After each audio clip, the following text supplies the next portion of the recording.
7 years ago, the woman I was about to marry left me for my rich brother. Today, at our father's funeral, my brother strutted in with her, all shine and smug. She leaned in close enough that I could smell her expensive perfume and whispered, "So, I guess I won, right? You're still poor." I looked her dead in the eye and said calmly, "Yeah? Well, meet my wife." She froze, because standing next to me was someone she never expected to see. Someone who would shatter everything she thought she knew about winning and losing. My name is David Thornton. I'm 35 years old, and for the past 7 years, I've been rebuilding a life that was torn apart by the two people I trusted most. What I'm about to tell you isn't just a story about betrayal. It's about discovering that sometimes the worst thing that happens to you becomes the best thing that ever could have happened. But before we get into how everything unfolded at that funeral, before I tell you about the woman standing beside me who made my ex-fiancé's face drain of all color, I need to take you back. Back to when I was 28 years old, working as a high school history teacher in Portland, Oregon, making $42,000 a year, and thinking I had my whole life figured out. If you're enjoying this story so far, do me a favor and hit that subscribe button. Drop a comment below about a time when karma caught up with someone who wronged you. And smash that like button because this story is about to get intense. Her name was Jessica Hartley. She was 26 when we met, working as a dental hygienist at the practice where I went for my annual cleaning. She had auburn hair that caught the light just right, green eyes that seemed to see right through you, and a smile that could make you forget whatever you were worried about. We started dating after I worked up the courage to ask her out following my third appointment that year. I'd never needed that much dental work before, but I kept finding reasons to go back. Our relationship was comfortable. That's the word I'd use. Comfortable. We'd grab dinner at chain restaurants, watch Netflix on Friday nights, and talk about buying a house someday when we'd saved enough for a down payment. Jessica liked the idea of stability. She'd grown up in a family that struggled financially, her father bouncing between jobs, and she'd told me on our fourth date that she never wanted to live like that again. I proposed after 2 years, on a camping trip to Crater Lake. Nothing fancy, just the two of us, a campfire, and a ring I'd saved up 6 months to buy. It cost me $20,800, which was a fortune on a teacher's salary. She cried when she said yes, and I remember thinking that I was the luckiest man alive. My brother Cameron was 32 at the time, 4 years older than me, and about as different from me as you could get. Where I'd chosen education and purpose over profit, Cameron had chosen money over everything else. He'd started a tech consulting firm right out of college, rode the wave of companies desperate to modernize their systems, and by the time he was 30, he was pulling in 7 figures annually. Cameron lived in a penthouse apartment in downtown Portland with floor-to-ceiling windows overlooking the city. He drove a black Mercedes S-Class and wore suits that cost more than my monthly rent. But here's the thing about my brother. He was never satisfied. Every achievement was just a stepping stone to the next one. Every success measured only by how much bigger the next one could be. We'd grown up in the same house, shared the same parents, but somewhere along the way, Cameron had decided that winning was the only thing that mattered. And winning, for Cameron, meant having more than everyone else, especially more than me. Our father, Richard Thornton, had always been harder on me than on Cameron. Dad was a self-made businessman who'd built a chain of hardware stores from nothing, and he never understood why I'd chosen teaching over business. "You're wasting your potential," he'd tell me over holiday dinners. "Cameron gets it. He understands that money is how you keep score in life." Cameron would sit there smirking, soaking up Dad's approval like a plant in sunlight. And I'd sit there, drinking my beer, reminding myself that I'd chosen a life of purpose over profit, that I was making a difference in kids' lives, that money wasn't everything. But sometimes, late at night, I'd wonder if Dad was right, if I'd made the wrong choice. The engagement dinner was where everything started falling apart, though I didn't see it at the time. Jessica and I had been engaged for 3 months, and we'd planned a small family dinner to celebrate with both our families. Just parents, siblings, nothing fancy. We chose an Italian restaurant in the Pearl District, the kind of place with red checkered tablecloths and candles in wine bottles. Cameron showed up 20 minutes late, made an entrance like he was walking onto a stage, and immediately took over the conversation. He talked about his latest business deal, some merger that was going to net him a substantial payday. He ordered the most expensive wine on the menu without asking anyone else what they wanted. and he kept directing his attention toward Jessica, asking her questions about her work, her family, her dreams for the future. At the time, I thought he was just being friendly, making an effort with his future sister-in-law. Jessica seemed charmed by the attention, laughing at his jokes, asking him questions about his business. I remember feeling proud that my brother and my fiancée were getting along so well. My mother, Patricia, pulled me aside when I went to the bathroom. "David, honey," she said, her voice careful. "Maybe keep an eye on how much Cameron's talking to Jessica. You know how your brother is." I'd laughed it off. "Mom, he's just being nice. It's fine." But mothers know things. They see patterns we're too close to notice. Over the next few months, I started noticing small things. Jessica mentioning Cameron in conversation more often than seemed necessary. Cameron was telling me about this restaurant we should try. Cameron said the housing market's going to crash soon. Maybe we should wait to buy. Cameron thinks I should look into dental practice management. Says I'm too smart to be cleaning teeth forever. I told myself it was innocent. Cameron was successful, worldly, someone whose opinion carried weight. Of course, Jessica would value his advice. But then came the text messages. I wasn't the type to check Jessica's phone. Never had been, never thought I'd need to be. But one night she left it on my coffee table while she went to take a shower, and a notification popped up. A message from Cameron. "Can't wait to see you again. Last night was incredible." My stomach dropped to my feet. I told myself it couldn't mean what it sounded like. There had to be an explanation. Maybe they'd run into each other somewhere. Maybe it was about a surprise they were planning for me. I opened the message thread and my world ended. Months of messages. Flirting, planning secret meetings, explicit content I won't repeat here. They'd been sleeping together for at least 4 months. Meeting at his penthouse while I was at work, grading papers and planning lessons. Completely oblivious that my fiancée was betraying me with my own brother. The messages weren't just about sex. They were talking about a future together. Cameron telling Jessica she deserved better than a broke teacher who'd never amount to anything. Jessica telling Cameron she'd made a mistake saying yes to me, that she'd been settling for security instead of reaching for success. One message from Cameron stuck with me. "David's always been the family disappointment. Dad knows it, I know it, and deep down, you know it too. You deserve someone who can give you the life you want, not someone who will keep you trapped in mediocrity forever." When Jessica came out of the shower, wrapped in my towel, smiling like nothing was wrong, I was sitting on the couch with her phone in my hand. "David, what are you—" she started. "How long?" I asked, my voice surprisingly steady. "I don't know what." "Don't lie to me. Not now. How long have you been sleeping with my brother?" She stood there for a long moment, water dripping from her hair onto my carpet. Then something in her face changed. The guilt disappeared, replaced by something harder. Defiance, maybe, or relief that the secret was finally out. 5 months, she said. Since your father's birthday party. That was when I'd been designated driver, taking care of Dad who'd had too much to drink, making sure everyone got home safely. While I was being the responsible son, Cameron had made his move. "Why?" I asked, though I already knew the answer. Jessica sat down across from me, not bothering to hide anymore. "Because Cameron can give me the life I want, David. I'm tired of budgeting for everything. Tired of choosing between buying new clothes and saving for a house. Tired of planning a wedding I can't afford. Cameron takes me to restaurants where the bill is more than your weekly paycheck. He bought me a bracelet last month that cost more than your car. I thought you loved me." "I did," she said, and for a moment I saw something like sadness in her eyes. "I do, in a way. You're kind, you're stable, you're safe. But safe isn't enough anymore, David. I want more. And Cameron can give me more. He's my brother. And he's a better man than you'll ever be."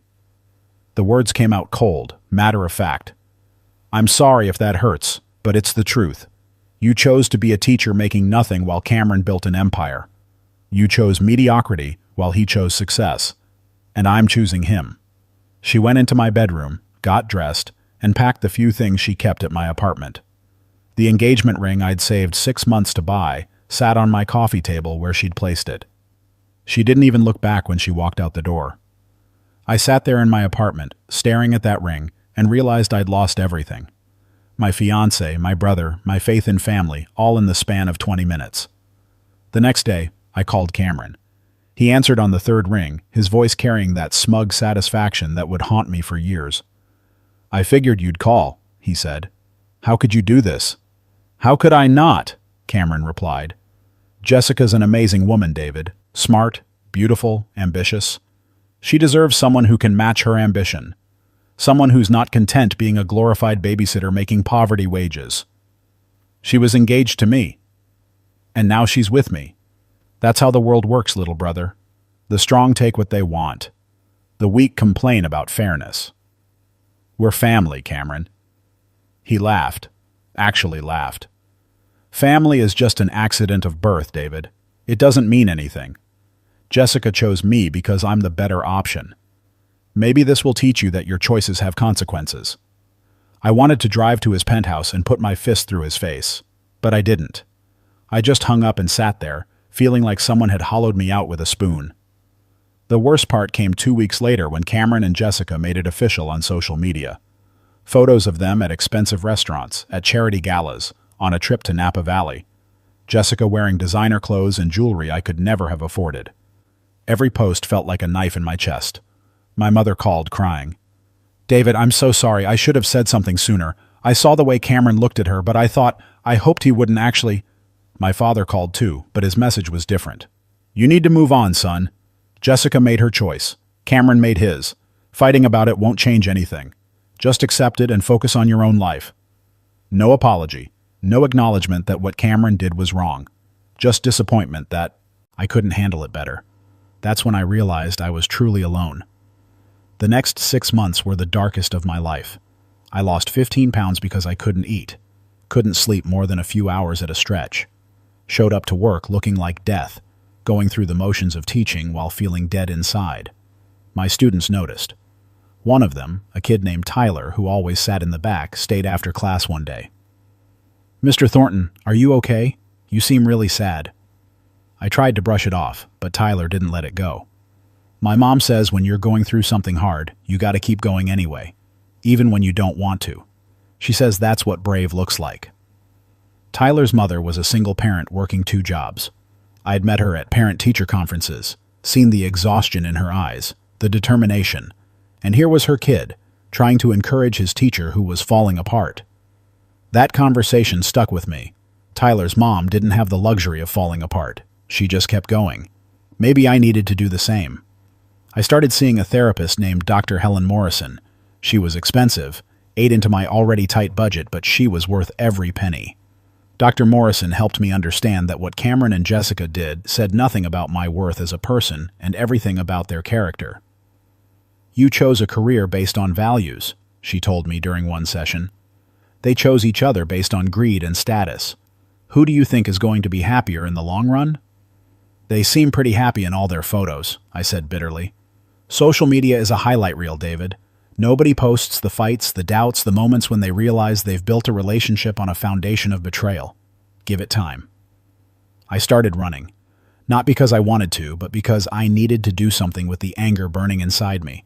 5 miles a day, then 7, then 10. The physical pain was easier to deal with than the emotional pain. And slowly, very slowly, I started feeling like myself again. But I also made a decision.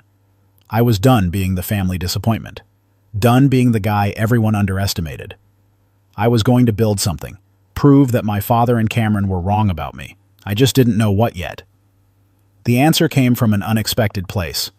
One of my colleagues, a computer science teacher named Greg Patterson, mentioned he was developing an educational app on the side, something to help students learn history through interactive timelines and gamification.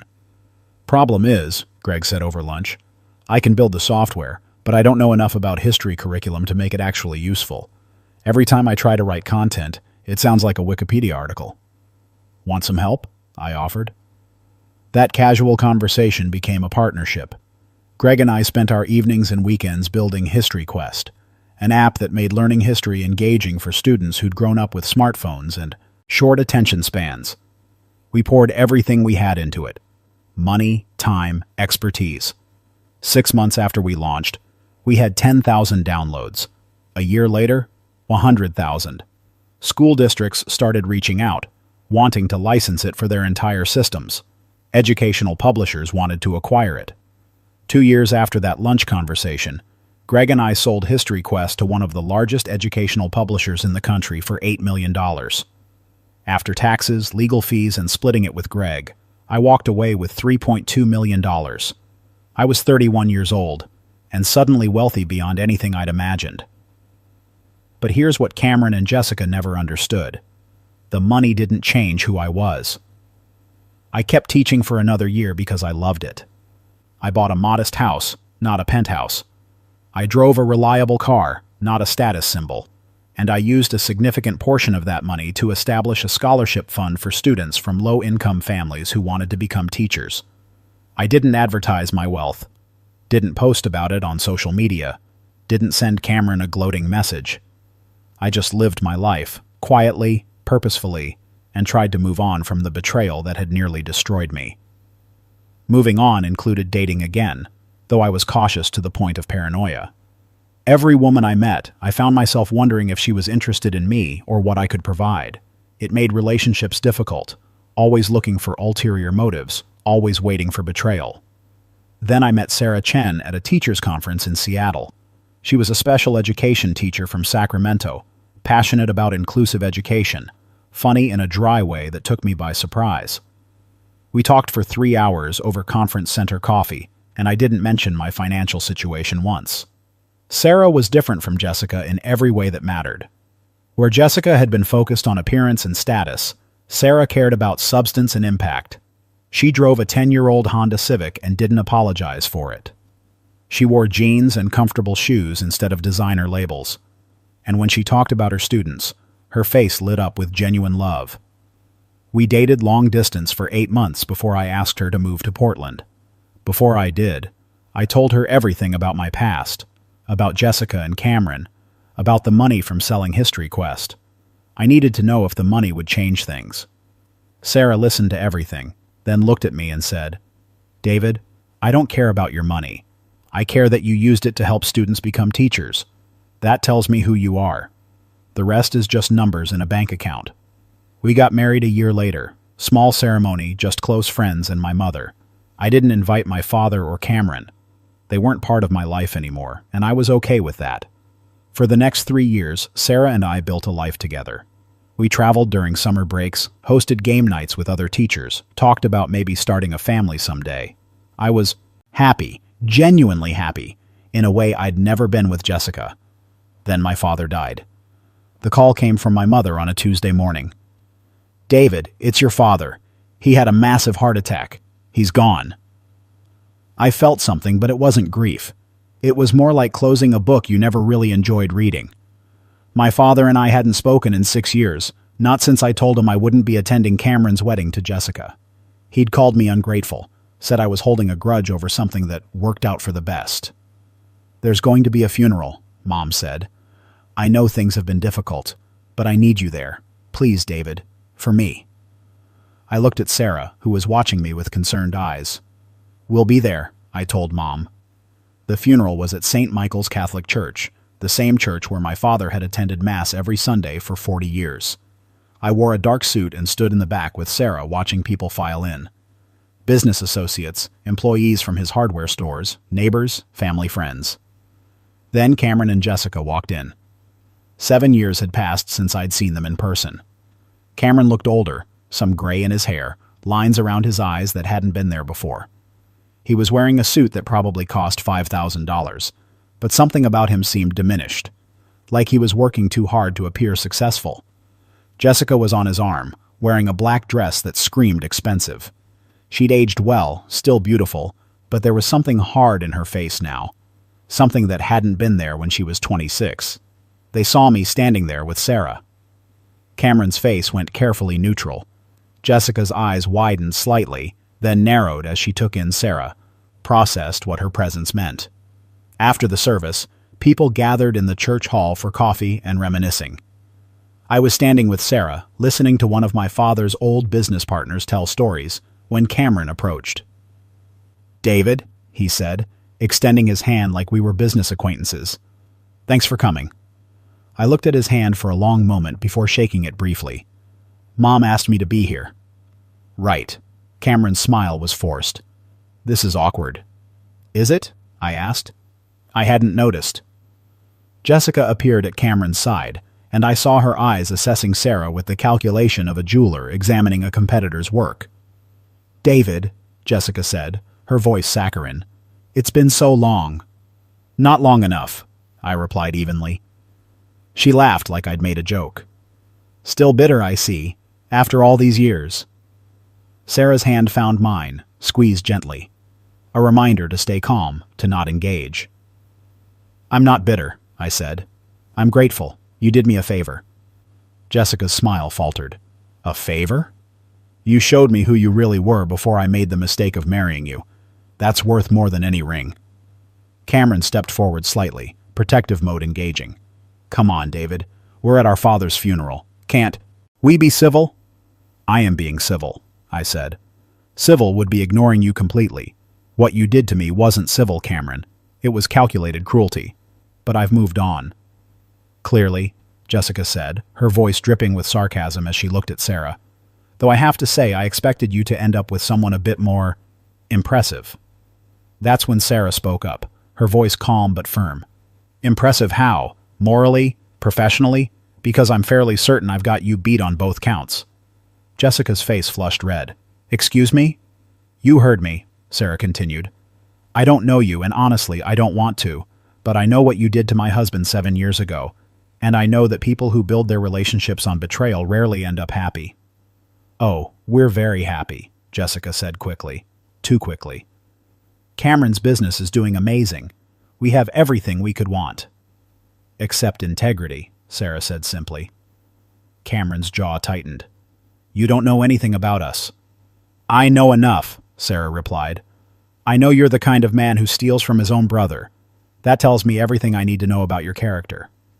That's when Jessica leaned in, close enough that I could smell her expensive perfume, and whispered, So, I guess I won, right? You're still just a teacher, and we're living the life you could never provide. I looked at her, really looked at her, and saw something I'd missed 7 years ago. Desperation. She needed me to believe she'd won because deep down, she wasn't sure she had. Yeah? I said calmly. Well, meet my wife. Jessica froze, her eyes darting between Sarah and me, confusion replacing her smugness. My wife Sarah, I continued, who loves me for who I am, not what I can buy her. My wife who chose me when she thought I was just a teacher making a teacher's salary. My wife who didn't care when I told her about the money because money was never what mattered to her. Cameron's face had gone carefully blank. What money? The money from selling my educational software company 3 years ago, I said. You know, the one I built from nothing while you were busy stealing my fiancée. The one that sold for $8 million. The color drained from Jessica's face. You're lying. Am I? Ask Greg Patterson, or check the business news from 3 years ago. History Quest, sold to Pearson Education. It made headlines in the education sector. Cameron was staring at me like he'd never seen me before. You sold a company for $8 million and didn't tell anyone? I told the people who mattered, I said, squeezing Sarah's hand. The people in my actual life. You stopped being part of my life the day you betrayed me. Jessica looked like she'd been slapped. But you're still teaching. You drive a Honda. Because those are my choices, I said. I teach because I love it. I drive a reliable car because I don't need to prove anything to anyone. And I'm happier than I've ever been. You're lying, Jessica repeated, but her voice was shaking now. This is just some pathetic attempt to make yourself feel better. Sarah pulled out her phone, did a quick search, and showed Jessica the article. David Thornton and Greg Patterson, Portland teachers who built History Quest, sell to Pearson for undisclosed sum. The article estimated the sale price at $8 to $10 million. Jessica's hand was trembling as she handed the phone back. She looked at Cameron, and I saw years of doubt suddenly crystallize into terrible certainty. How much do you make now? I asked Cameron conversationally. Still pulling in 7 figures, or has the market gotten harder? Cameron's silence was answer enough. That's what I thought, I said. See, the thing about building a business on consulting is that you're only as valuable as your last contract. The tech sector's been brutal the past few years, hasn't it? We're doing fine, Cameron said, but his voice lacked conviction. Are you, though? I asked. Because from where I'm standing, it looks like you've been working a lot harder for a lot less. Funny how that works. Jessica was looking at Cameron now with an expression I remembered well. The calculation, the reassessment, the wondering if she'd made the right choice. The difference between you and me, Cameron, I continued, is that I built something that mattered. Something that helps kids learn. Something that will outlast both of us.